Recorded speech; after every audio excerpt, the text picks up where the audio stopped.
Պատվարժան դատարան, նախ այսօր շատ սիրելի ժողովուրդ Վարդանանց տոնն է, մեր հերոսամարտի հաղթանակած հերոսների սուրբերի տոնն է, բոլորիդ շնորհավոր Ուրեմն ինձ համար առավել քան ակնկալելի էր այդ ինչ-որ տեղի ունենում Վահագնի հետ, Չախալյանի և մինչև հիմա էլ անհասկանալի է, ինչպես է պատահում այսպես կոչված արդարադատությամբ ապրող երկրում 18 հոգու նույնական մեղադրանք ստորակետներով անդերձ, բայց տարբեր որոշում։ Սա անհասկանալի է ինձ համար։ Եթե որևէ բանական մարդ կա, որ կարող է բացատրել և հասկացնել, ես պատրաստ եմ ներողություն խնդրելու։ Եթե պաշտպանները կարող են ինձ ցույց տալ գործերի, մեղադրանքների մեջ որևէ տարբերություն, անգամ կետադրական, խնդիր չկա, կընդունում։ Բայց չկա դա, հասկանալի է, թե ինչ է տեղի ունենում։ Այո, այսօր պատժվում է ոչ թե Վահագն Չախալյանը, այլ իր ընտանիքը։ Հիմա ինչպես ուզում եք մեկնաբանեք, ինչ կերպով ուզում եք մեկնաբանեք։ Իսկ դրա հիմքերը կան, պատվարժան դատարան։ Դրա հիմքերը կան, որովհետև այս վերջին մեկ շաբաթվա մեջ ես անընդհատ խնդրել եմ նախ, որ մեզ հնարավորություն չի տրված եւ մենք պաշտպանված չենք, ոչ մի կերպով պաշտպանված չենք, մարդիկ անմեղության կանխավարկածներ են խախտում, դատարանի վրայով են անցնում, կներեք, որ այդպես եմ ասում, դատական գործընթացի մեջ գտնվող գործի վերաբերյալ ուղղակի ուղղորդում, քիչ հետո կկարդամ, հրահանգավորում, ինչ ասեմ, թելադրանք, ուղղակի կամ անուղղակի տեղի անեն, 3-4 դա բացահայտվել է։ Մեկ շաբաթ առաջ մարդ, որը հայտնի է մեր հասարակությանը մարդկանց վրա թքելով, Մոսկվայում, այն նախորդը եվրոպական ատյանում, Ստրասբուրգում, սա Մոսկվայում, խոսում է այս դատական ընթացքի մասին, ասելով, որ նիստի մասն է, խոսքես գործի մասին, այս գործի մասն է, ասելով, որ այս մարդիկ մեղադրվում են ոզնիներ գործածելու եւ այլն, Յուժի ոզնիներ գործածելու մեջ։ Մարդ, որը հայտնի հասարակության իր վարկով մարդկանց վրա թքելու պատճառով, միայն ուրիշ արժանիք չկա այնտեղ, ոչ էլ կենսագրություն։ Երկրորդ, պատվարժան դատարան, սա ոչ մի արձագանք, ոչ մարդու իրավունքների պաշտպան, ակնհայտորեն ոչ դատարան, որևէ կերպով։ Հիմա դուք, ես անցել անգամ էլ ասել, իշխանությունները չեն հարգում այս դատարանը, չեն հարգում։ Այն օրինակը հարցը, երբ ես տվեցի Իգոր Սարգսյանի եւ Կարո Օկոմուշյանին չբերելու դատարան, ես պատահական չտվեցի պատահական, որովհետև այն ինչ որ տեղի ունենում մեր երկրում, դրա տրամաբանական շարունակությունը արտահայտվում է դատարանի նկատմամբ, ոչ թե դատարանի նկատմամբ։ Իսկ ինչ է տեղի ունեցել 3 կամ առաջի օրը հանրայինի եթերում կարդում եմ պատվարժան դատարան։ Ոչ ոք չի ասում, ոնց կարող է հոգևորականը պլանավորի, որ Հայաստանի մայրաքաղաքի մի մասի կամ հանրապետության էլեկտրական մատակարարումը դադարեցնի, սաբոտաժ անի, երթևեկությունը կասեցնի, խոսի մարդկանց պատերի տակ գնդակահարելու մասին։ Սա ասում է մի մարդ,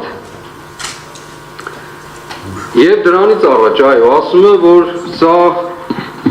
աշխարհում ռադիկալ իսլամիզմին է նմանեցնում եւ խոսում է հայ եկեղեցու մասին որպես օտար պետություն պետության մեջ։ Ուղղակիորեն առնչակցելով այս ամբողջ գործընթացին ռադիկալ իսլամիզմ համարում է մեկը ինձ կոնկրետ այո այդպես է ով ինքը իր վարկով ծայրահեղ տոտալիտար աղանդավորական դրսևորում ունի ամբողջության մեջ։ Մյուս բաները չասեմ։ Մեղադրում է մի անձ գործակալ լինելու մեջ, ում խմբակում անունով ազգանունով գործակալ կա, որը չի հերքվել։ Եթե պետք է անուն էլ ասեմ, չի հերքվել ուղղակի։ Մեզ մեղադրում է ասելով, որ ժողովուրդը մերժեց, ժողովուրդը չմերժեց, ժողովրդին դու ռմբահարեցիր, բանտարկեցիր, ամենավերջին աստիճան խաղաղ ցուցարարներին օտար զավթիչի պես։ Հիմա մեզ մեղադրում է մարդը, մի մարդ,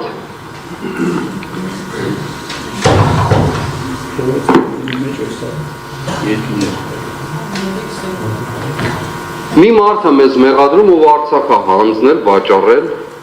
ով բազմաթիվ զոհերի, վիրավորների եւ անհայտ կորածների պատճառ է դարձել։ Մի մարդ, ում պատճառով իմ երկիրը Հայաստան աշխարհը դարձել է էքսպերիմենտների օջախ, մի մարդ, ով սանձարձակությունն ունի բոլոր առումներով հայ եկեղեցու դեմ արշավի, մի մարդ, ում այս բոլորի համար պարգևավճարի են արժանացրել Աբու Դաբիում, մի մարդ, որը պարգևավճարների պաշտամունք ունի։ Այս մարդն է մեղադրում եւ սրան ոչ ոք չի արձագանքում, ոչ մի, ոչ էլ որևէ մեկը։ Փաստորեն մեր երկրում որևէ ձևով որևէ մեկի իրավունքը պաշտպանված չի, որևէ մեկի, ոչ անձնական, ոչ էլ հավաքական իմաստով։ Դա նորից եմ ես վերահաստատում։ Հիմա գամ հարցում անեմ, ռետորական հարցում, գիտեմ, որ չեն էլ պատասխանել։ Հիմա սա միջամտություն է գործին, ուղղորդումը, հրահանգավորումը, թե կոնկրետ փաստ, կոնկրետ հոդվածի մասին է խոսել մարդը, կոնկրետ ռադիկալ իսլամիզմ ահաբեկչություն եւ մնացած հանգամանքներ, մարդկանց գնդակահարել։ Ես ամիսներ շարունակ ասում եմ, փաստեք, ինչի մասին է այդ մարդկանց գնդակահարելու մասին խոսակցությունը, բացարձակ լռություն, քար լռություն, հարգարժան մեղադրողներ իրենց հերթին ապացույցների բազայից չեն ուզում անգամ անդրադառնալ, որի մասին նաև շնորհակալ եմ մեր պաշտպանին հանցագործության մասին հաղորդում է ներկայացված, չգիտեմ կընդունեն վարույթ չեն ընդունի, դա էլ ուրիշ հարց։ Ամիսներ շարունակ ես պահանջում եմ, որ հրապարակային պատասխանեն գլխավոր դատախազ, քննչական կոմիտեի ղեկավար եւ այլն, բացարձակ քար լռություն եւ հանկարծ հոդված, ուղղակի հոդված։ Դուք ձևակերպեք ինչ է նշանակում այս բանաձևումը։ Հանրապետության էլեկտրական մատակարարում դադարեցում, սաբոտաժ, երթևեկության կասեցում, մարդկանց գնդակահարելու մասին, ռադիկալ իսլամիզմն էլ նվեր։ Հիմա ինչ ասած, հոդված չի։ Հայաստանի Հանրապետության թիվ 1 պաշտոնյան կամ երկրորդ գոնե ուղղորդողը ինքն է խոսում այս մասին։ Ով պիտի սրա ձեռը բռնի։ Պատվարժան դատարան։ Դուք մեզ ասում եք, այո, եւ իրավացի եք։ Շատ իրավացի եք։ Ասում եք, քաղաքական տեքստեր մի ասեք եւ այլն։ Եթե իրավական տեքստ չկա ասելու, ինչ տեքստ ասենք բա։ Ո՞վ մեզ ով է պաշտպանելու։ Պաշտպանները գալիս են որևէ կերպով իրավաբանությանը տարածություն չունի իրենց անելիքները։ Մարդիկ կամ սոցիալական աշխատողի կարգավիճակում են, կամ էլ թե չէ ուղղակի քաղաքական տեքստերով ուզած-չուզած հանդես եկող։ Խնդրեցինք, աղաչեցինք, պաղատեցինք, ճակերտավոր ասած, որ այդ ապացուցողական բազայի մեջ ներկայացրեք այս հարցերը։ Բացարձակ ոչինչ։ Դրա համար էլ պատվարժան դատարան։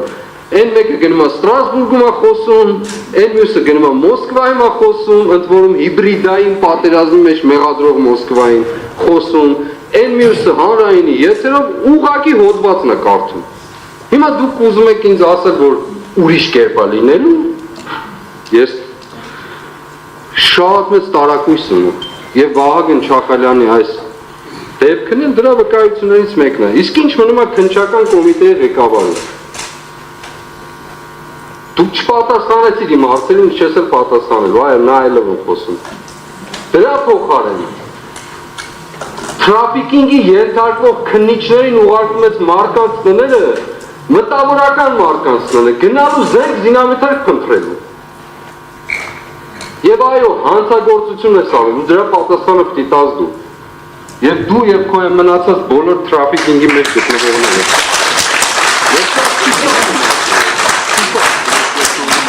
Այո, մարդկանց ուղարկում են գնալու տները, մտավորական տարբեր մարդկանց տներ, զենք զինամթերքի խուզարկության։ Ցավում եք ուղղում։ Քննչական կոմիտեի ղեկավարին, որից մենք պաշտպանված չենք, որևէ խնդրում եմ տեղ ասել, որտեղ է մեր պաշտպանության տեղը, մենք էլ ասենք։ Դա։ Հետևաբար, պատվարժան դատարան, ես վերստին հաստատում եմ ասելով, կրկին ու վերստին, բացարձակ կասկած չունենալով, ցավոք սրտի, ես շատ եմ ուզում, որ այդպես չլինի, բայց այդպես է լինելու, հոդվածը արդեն տված է, ընթացքն էլ այդ ուղղությամբ գնում է, անկախ նրանից, թե ապացույցները ինչ ծավալ կներկայացնի, ես վստահ եմ, որ օրինակ, քննչական կոմիտեի ղեկավարը գալու է այստեղ որպես վկա հանդես գա, ինչպես պահանջել է մեր պաշտպանը։ Ես վստահ եմ օրինակ, որ գլխավոր դատախազը գալու է այստեղ հանդես գա, որպես վկա, ինչպես պահանջել է մեր պաշտպանը։ Վստահ չեմ։ Հակառակը կփաստեք ներողություն կխնդրեմ, բայց չեմ կարծում պատվարժան դատարան։ Որովհետև ի սկզբանե ամենասկզբից սկսած այս գործը բացարձակ կապ չունի ոչ ահաբեկչության հետ, ոչ էլ ահաբեկիչների հետ։ Այս գործը կապ ունի մի մարդու քմահաճույքի հետ, որի վախերի ու սարսափների պատճառով այսօր մենք այստեղ ենք գտնվում։ Այո, բախկոտ մարդ։ Ես դա պատճառը եղել, որ մեր երկիրը այսօրվան հասնի, թե քաղաքական իմաստով զավթված իշխանությամբ, տապալած սահմանադրությամբ, բոլոր օրենքները խախտած, տասնյակներով ու հարյուրավորներով, թե կրթական, թե մնացած բոլոր ոլորտներով։ Պատվարժան դատարան, ես իմ հայտարարությունն արեցի, ասելիքն էլ ասեցի, մնացածը ձեր անելիքն։ Այս պահին կլսենք պաշտպան Խուդրանին, քանի որ վերջինս նախորդ դատական նիստին ապոստների ծավալի հետ կապված